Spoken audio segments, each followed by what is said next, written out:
Hello friends, hi my name is रॉथर जेलिस is my name और स्वागत है आपका इस चैनल सेगमेंट पे। तो आज हम बात करने वाले हैं बी फार्मा के ऊपर, नॉट एग्जैक्टली बी फार्मा, हम फार्मेसी के ऊपर बात करने वाले हैं, राइट। सो यहां पर हम बात करेंगे किसकी, फार्मेसी की। फार्मेसी या आपने फार्मासिस्ट नाम सुना होगा, फार्मा नाम सुना होगा, तो कहीं ना कहीं ये एक मेडिकल फील्ड है और देखा जाए तो सबसे ज्यादा स्टूडेंट यहाँ बायोलॉजी ग्रुप से आते हैं। लेकिन इसमें सबसे ज्यादा प्लस पॉइंट ये है कि मैथ वाले स्टूडेंट भी इसको कर सकते हैं। मतलब अगर आपने 12th में यहां पर किया है फिजिक्स केमिस्ट्री मैथ है आपके पास, physics right, physics chemistry bio या मैथ, मतलब आपके पास या तो बायोलॉजी हो या मैथ हो, मतलब ये तीन सब्जेक्ट होना कंपलसरी है, या बायो या मैथ हो, फिजिक्स केमिस्ट्री होना भी हो, तो आप ये कर सकते हैं। तो यहां पर दोनों लोगों को मौका मिल जाता है, राइट। लेकिन अब हम बात करते हैं, बहुत सारे सवाल हमारे दिमाग में उठ रहे होंगे यार, फार्मा को लेके, बी डी एम फार्मा को लेके क्या स्कोप है क्या नहीं है, और यहां पर हमें फीस कितनी होगी, कैरियर अपॉर्चुनिटीज कितनी होगी, कहां कहां मौका मिलेगा, क्या होगा। तो इन तमाम सवालों के जवाब आज हम इस वीडियो में देने वाले हैं। तो थंबनेल को देखकर आपने एक चीज का तो अंदाजा लगा ही लिया होगा कि इन तमाम चीजों में बात क्या होगी। हर साल 2 से 3 लाख बच्चे इंडिया में कहीं ना कहीं फार्मा ग्रेजुएट होते हैं, और अगर हम एम फार्मा डी फार्मा की बात करें तो यहां पर और ये ग्राफ बढ़ जाता है। इस वीडियो में हम बात करेंगे कि क्या बी फार्मा होता है, बी फार्मा के स्कोप, बेस्ट कॉलेजेस, राइट, कितनी फीस लगेगी, नौकरी के क्या क्या ऑप्शन होंगे, मिलेगी नहीं मिलेगी, एम फार्मा करना चाहिए नहीं करना चाहिए, क्या इंटीग्रेटेड कोर्सेज, इन तमाम चीजों के बारे में हम कहीं ना कहीं बात करेंगे। अब अगर हम बात करते हैं इसकी, तो सबसे पहले हम यहां पर देखते हैं डी फार्मा। डी मतलब डिप्लोमा, बी मतलब बैचलर, डी बी और एम, यहां कंफ्यूज नहीं होना, डिप्लोमा बैचलर मास्टर, तो ये सारी चीज आप कर सकते हैं फार्मेसी में। मतलब अगर आप फ्यूचर वाइज जाते हो और इसके बाद पीएचडी भी आप कर सकते हो। तो आप जैसे अगर बात कर रहे हो कि यार इसके बाद हमारी क्या करियर अपॉर्चुनिटीज है, तो ऑब्वियसली जब मास्टर है, पीएचडी है, तो आप रिसर्च में भी जा सकते हो, टीचिंग में भी जा सकते हो, बहुत कुछ कर सकते हैं।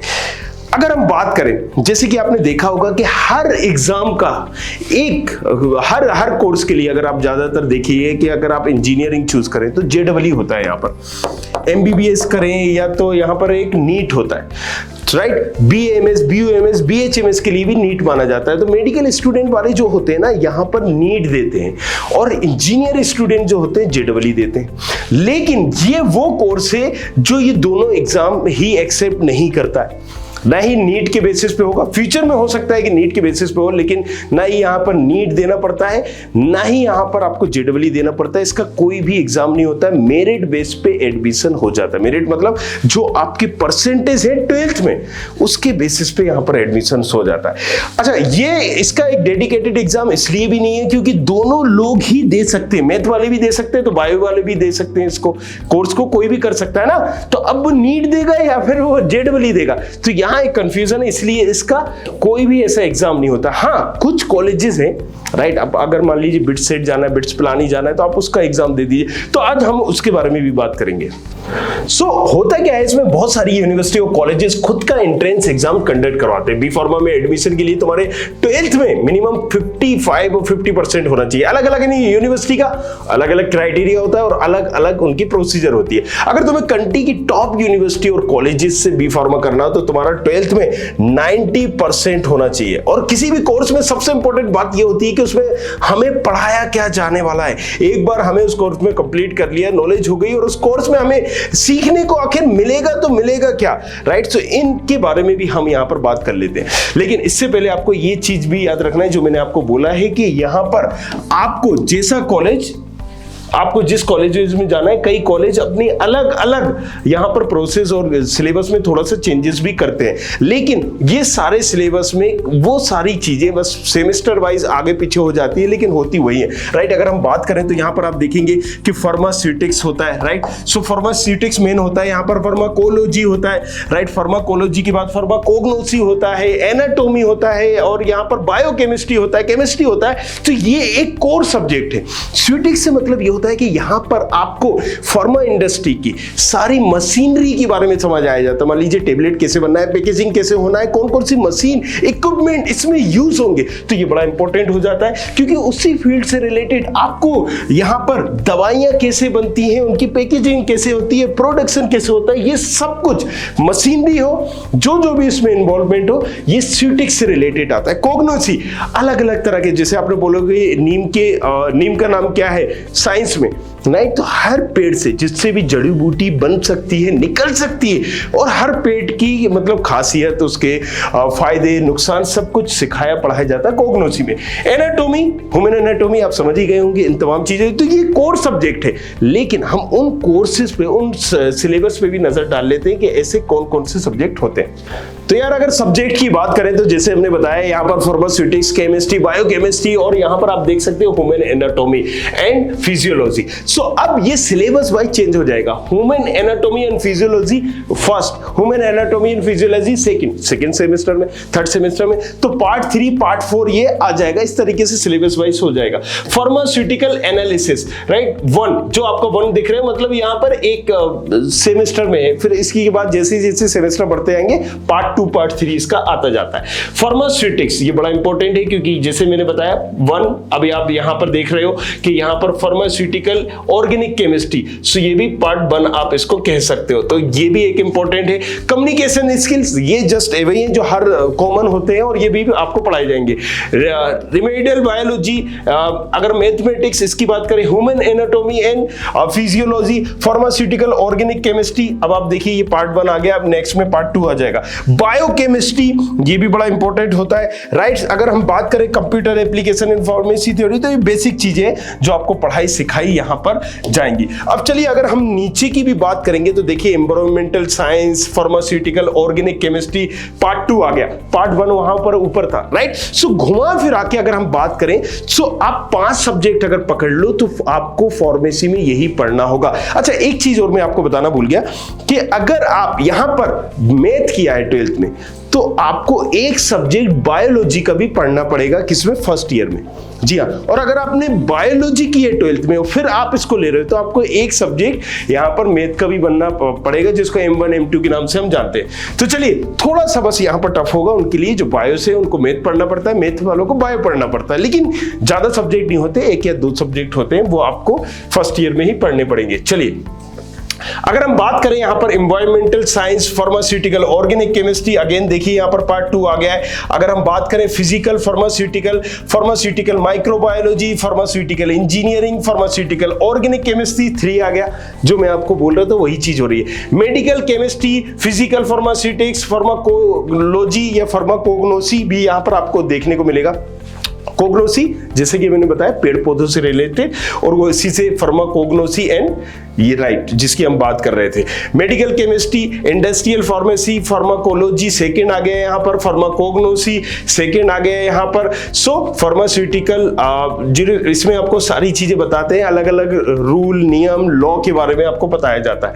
मेडिकल केमिस्ट्री के बारे में अगर आपको बताएं, हर्बल ड्रग टेक्नोलॉजी के बारे में, biochemistry and pharmaceutical, right, pharmaceutical and biochemistry, quality assurance, herbal drug technology, instrumental method of analysis, industry of pharmacy, तो ये सारी चीजें आपको पढ़ाई सिखाई जाएंगी। अब इसमें एक चीज आपको ध्यान में रखना है, वो क्या रखना है कि यहां पर अगर हम सिलेबस की बात करें, सो स्टेट वाइज स्टेट ये सिलेबस आगे पीछे होता रहता है, लेकिन आपको पढ़ना ये सारी चीजें ही पड़ेंगी और आगे पीछे होता रहता है कि सेमेस्टर 1 में आपको ये मिल गया, सेमेस्टर 2 में ये मिल गया, सेमेस्टर 3 में ये मिल गया, और कुछ कॉलेज और यूनिवर्सिटी इसको आगे पीछे करते रहते हैं, लेकिन घुमा फिरा के बात करें तो इसी के आगे पीछे ये घूम रहा होता है। चलिए नेक्स्ट चलते हैं। तो यहाँ पर कुछ और भी चीजें देख लेते हैं, जैसे फार्मेसी प्रैक्टिस, इसमें भी आपको सारी चीजें बताई जाएंगी, right, novel drug delivery system, right, और इसके बाद अगर रिसर्च मेथोडोलॉजी के बारे में, social and preventive pharmacy, pharma marketing management, ये भी आपको सिखाया जाएगा, बट ये लास्ट के सेमेस्टर्स में आता है। जैसे कि मान लीजिए किस चीज का, कौन सा ड्रग एक्ट का पास हुआ था, ये भी सारी चीजें आपको याद रखनी पड़ेंगी, और ये कहीं ना कहीं सिखाया जाता है, पढ़ाया जाता है हर ड्रग्स के बारे में, क्योंकि अगर फ्यूचर की भी हम बात करें तो ज्यादातर लोग उसी मैन्युफैक्चरिंग इंडस्ट्री में, मेडिकल इंडस्ट्री में ही जा रहे होते हैं, और उसी से रिलेटेड सब्जेक्ट भी आपके। अगर हम बात करें क्वालिटी कंट्रोल, राइट, यहां पर आप देख सकते हो क्वालिटी कंट्रोल के बारे में भी आपको बता रहा जा रहा है, computer aided drug design, right, cell and molecular biology, cosmetic science, experimental experimental pharmacology, यहाँ पर एडवांस इंस्ट्रूमेंटेशन टेक्निक, राइट, और ये सारी चीजें सप्लीमेंट एंड न्यूट्रिशन के बारे में भी आपको पढ़ाया सिखाया जाता है। सो आई होप ये सारी चीजें आपको क्लियर होंगी कि आखिर हमें पढ़ना क्या पड़ता है। तो आप जिस भी कॉलेज में एडमिशन ले रहे हो, आपको ये जानना बहुत जरूरी है कि उसका एडमिशन क्राइटेरिया क्या है। याद करिए, मैंने इससे पहले आपको बताया था कि एडमिशन प्रोसेस या एलिजिबल, तो आप 12th में अगर आपका 50% है, राइट, तो भी आप एलिजिबल हो, 55% है तो भी आप एलिजिबल हो। अब बात होती है, और इवन अगर आप ओबीसी के हो तो 45% भी कंसीडर कर लिया जाता है, SC ST के हो तो आपको यहाँ पर करीब करीब समझिए 40% भी कंसीडर कर लिया जाता है। तो एलिजिबिलिटी इतना टफ नहीं है। बात हो रही है यहाँ पर कि आपको कौन सा कॉलेज चाहिए, क्योंकि अलग अलग कॉलेजेस यूनिवर्सिटियों के अलग अलग क्राइटेरिया होते हैं। और अगर आपको एक टॉप लेवल का कॉलेज चाहिए तो आपके यहां पर 90+% होना चाहिए इन 12th में। लेकिन ऐसा नहीं है, जैसा कि हमने बताया कि अगर 50% भी है तो आप ये कोर्स कर सकते हो। एक चीज जो सबसे इंपॉर्टेंट है आपको ध्यान में रखना है कि आपके परसेंटेज कम हो या ज्यादा हो या जो भी हो, राइट, फार्मेसी अगर आप करने का प्लान कर रहे हो, PCI अप्रूव्ड आपको होना चाहिए कॉलेज। ये कोई नहीं बताएगा आपको, लेकिन मैं आपको बता देता हूं इसका क्या नुकसान है, क्या फायदा है। PCI मतलब फार्मेसी काउंसिल ऑफ इंडिया। अगर कोई भी यहां पर फार्मेसी काउंसिल ऑफ इंडिया से कॉलेज अप्रूव नहीं है तो आप किसी भी गवर्नमेंट जॉब में अप्लाई नहीं कर सकते। इवन आप जो मेडिकल स्टोर होता है ना, आपको लाइसेंस मिलता है ये करने के बाद, D, B या M फार्मा, आप वो मेडिकल स्टोर ही नहीं खोल सकते। और कई बार ये कॉलेजेस छुपा के रखते हैं, क्योंकि PCI अप्रूव ना हर कॉलेजेस में एक बार मान्यता नहीं मिलती, इंस्पेक्शन होता रहता है और हर साल के लिए, हर 2 साल के लिए, हर बैच के लिए मिलती है। तो ये आपको PCI अप्रूव्ड कॉलेज लिस्ट, मतलब इसकी ऑफिशियल वेबसाइट पर आप उस कॉलेज का नाम जाके चेक कर सकते हो जहां पर आप ले रहे हो, क्योंकि कॉलेज और टीचर आपको ये कभी नहीं बताएंगे। बहुत सारे ऐसे कॉलेजेस हैं इन इंडिया में जो विदाउट PCI अप्रूव चल रहे हैं, और अगर आप PCI अप्रूव नहीं है तो ना ही आपको ड्रग लाइसेंस मिलेगा, सीधी सी बात है, ना ही आप अपना मेडिकल स्टोर खोल पाओगे, ना ही किसी जॉब में अप्लाई कर पाओगे गवर्नमेंट के, खास तौर से किसी भी जॉब में। आपके पास सिर्फ नॉलेज होगी, नथिंग एल्स, और कुछ भी आपके पास नहीं होगा। आप सारी सुविधाओं से वंचित होगे। तो ये पॉइंट आपको जरूर याद रखना है। अगर हम बात करें अलग अलग एग्जाम्स की, राइट, तो जैसे कि हमने बताया BEPG, West Bengal joint entrance exams, ये आप दे देंगे, राइट। सो यहां पर अगर आपको पर्टिकुलर प्लान कर रहे हो उस एरिया में, राइट, JCET ये आप दे सकते हैं, महाराष्ट्र के लिए MSCET दे सकते हैं, UPSEE ये वाला एग्जाम दे सकते हैं यूपी के लिए, राइट। अगर हम बात करें तेलंगाना स्टेट के लिए तो TS, EAM, CET ये आप देंगे। सो अलग अलग एग्जामिनेशंस होते हैं अपियर होने के लिए। लेकिन जैसे कि मैंने बताया कि आपको 12th के बेसिस पे भी एडमिशंस मिल जाएगा। बिट्स सेट दे सकते हैं अगर बिट्स पिलानी वगैरह जाना है, लेकिन अब बिट्स पिलानी आपको जाना है तो ये 12th के बेस पे नहीं लेगा। तो पहले आपको डिसाइड करना है, फार्मेसी करना है, दैट्स ओके, कोई एग्जाम नहीं दोगे, एडमिशन मिल जाएगा। लेकिन अगर बिट्स पिलानी जाना है, बिट्स तो आपको बिट्स सेट देना पड़ेगा, राइट। इसी तरीके से आप अगर आंध्र प्रदेश से हो तो AP, EAM, CET दे सकते हैं, ITM national instance scholarship test ये दे सकते हैं, राजस्थान यूनिवर्सिटी अगर हेल्थ साइंस में चाहते हो तो RUHS ये आपको देना होगा। तो डिपेंड करता है कि आप कौन सा कॉलेज यूनिवर्सिटी टारगेट कर रहे हैं। तो यार अब घुमा फिरा के अगर बात करें तो सीधे मुद्दे पे आते हैं कि चलो ये सब तो हो गया, अब ये बताओ कि आखिर इसमें जॉब प्रोफाइल कौन कौन सी है और मुझे क्या क्या अपॉर्चुनिटीज मिल सकती है। तो जैसे कि आप देख रहे हो फार्मास्यूटिकल साइंटिस्ट, राइट, आप रिसर्च वर्क में जा सकते हो, साइंटिस्ट उसमें जा सकते हो, क्वालिटी कंट्रोल एसोसिएट या रिसर्च वर्क में क्वालिटी कंट्रोल में आप जा सकते हो। कैरियर अपॉर्चुनिटीज फार्मास्यूटिकल फर्म्स में आप जा सकते हो जहां पर मैन्युफैक्चरिंग वगैरह होती है, दवा का निर्माण किया जाता है, पैकेजिंग की जाती है, राइट। सो वहां पर आप देखिए अगर कोई कंपनी है जो किसी तरह की दवा बना रही है तो वहां पर रिसर्च भी होगा, राइट, क्योंकि वो रिसर्च करेंगे कि इस चीज के लिए, इस बीमारी के लिए क्या क्या कॉम्बिनेशन की हम दवा दे सकते हैं, आपको पढ़ाई सिखाई ये जाता है, राइट। सो अब रिसर्च वर्क भी है वहां पर। फिर वहां पर दवा बनाने की कंपनी भी डालनी पड़ेगी, उसमें क्या क्वांटिटी कैसे डालना होगा, कितने ग्रेन्यूल्स डालना होगा, तो आप इस मैन्युफैक्चरिंग में भी आप जा सकते हो, पैकेजिंग इंडस्ट्री में भी जा सकते हो, इसकी मार्केटिंग इंडस्ट्री में भी जा सकते हो। और अगर कुछ नहीं मिलता है तो MRSIP तो बन ही सकते हो। ड्रग टेस्टिंग में, हॉस्पिटल्स में, फार्मा कोविजिलेंस, मेडिकल रिसर्च में, क्लिनिकल रिसर्च में, सेल्स एंड मार्केटिंग में, जैसे कि अभी हमने बताया था, इस तमाम चीजों में आप जा सकते हो, आप कर सकते हैं। और अगर बात करें कि ऐसी टॉप इंडियन और टॉप मल्टीनेशनल कंपनी या इंटरनेशनल कौन सी कंपनी है, तो हर वो कंपनी जो दवा बनाती है कहीं ना कहीं उसको रिक्वायरमेंट होती है फार्मासिस्ट की, राइट। सो दवा बनाने की कंपनी आप इंडियन ले लो या फिर आप ले लो, अगर देख रहे हैं आप, लुपिन, सिप्ला, पिरामल, सन फार्मा इंडिया की नंबर 1 कंपनी है और अब तो इंटरनेशनल में भी अपना बता रही है, अरबिंदो फार्मा, डॉक्टर रेड्डी। सो इसमें सभी आ जाती है, रेनवेक्सी, फाइजर, और भी नीचे में आपको बता देता हूँ, राइट। सो आप जैसे कि देखेंगे इनमें फाइजर हुआ, वाइप हुआ, बहुत सारी, एक बुक हार्ड हुआ, तो इतनी ज्यादा कंपनी है, मैनकाइंड, ये सारी आप देख सकते हो। सभी वो कंपनी, राइट, एमक्योर हो, मैनकाइंड हो, या हर वो कंपनी जो ड्रग बनाती है, इस प्रोसेस में इन्वॉल्व है, उसको फार्मासिस्ट की जरूरत होती है। अब अगर बात करेंगे यार, चलो ठीक है, ये बताओ कि पैकेज कितना होगा। तो देखो यार, अगर तुमने पीसीआई अप्रूव्ड किसी कॉलेज से किया है तो सीधी सी बात है, यहां पर पहले तो तुम्हारे पास 2-3 अपॉर्चुनिटी खुद आ जाती है कि तुम अपना मेडिकल लाइसेंस जो तुम्हें मिला है, तुम फार्मासिस्ट बन चुके हो, अब तुम उसको किराए पर भी चला सकते हो या खुद का एक क्लिनिक भी खोल सकते हो या अपने किसी रिलेटिव को खुलवा सकते हो।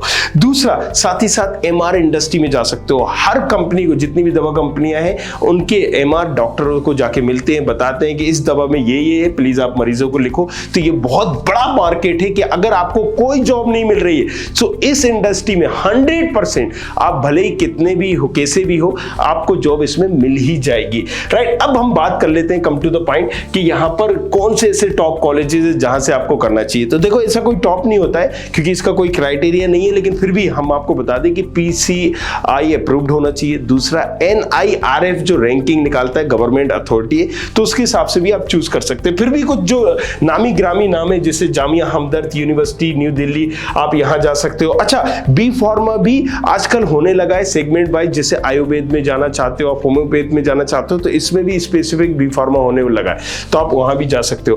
पंजाब यूनिवर्सिटी चंडीगढ़, अगर हम institute of chemical technology Mumbai, Birla institute BITS Pilani, इसको बड़ा अच्छा कॉलेज मानते हैं, Birla institute technology science BITS, right. So ये सारे कॉलेजेस हैं, इनको आप चूज कर सकते हो।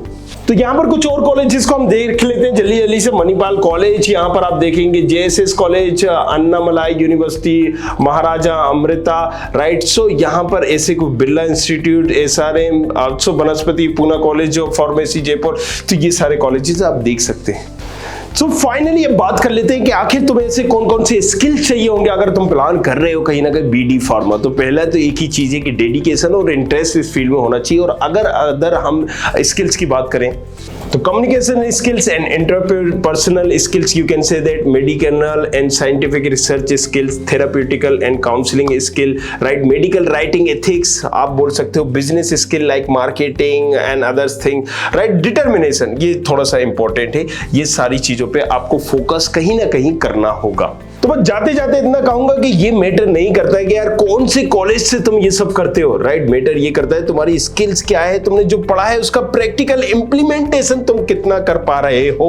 तो अब बस इसी के साथ इस वीडियो को एंड करता हूं और आई होप तुम्हें बी फार्मा से रिलेटेड सारी इंफॉर्मेशन मिल गई होगी। अगर कुछ सवाल और बचा है तो नीचे कमेंट सेक्शन में जाओ और जाके वहां कमेंट करो। जाते जाते वीडियो को लाइक, कमेंट, शेयर सब कुछ कर देना है मेरे भाई, बोलने की जरूरत नहीं है। और एक और चीज, अगर पसंद आया हो तो रोथर जेलिस के नाम से इंस्टाग्राम आईडी है, राइट, जाओ जाके उसे फॉलो करो और पूछो अपना सवाल, बी फार्मा से रिलेटेड सारे जवाब आपको मिलेंगे वहां पर। Thank you very much, thanks a lot, subscribe us. I hope you like this video. For more such videos, keep watching our channel and do not forget to like, share and subscribe.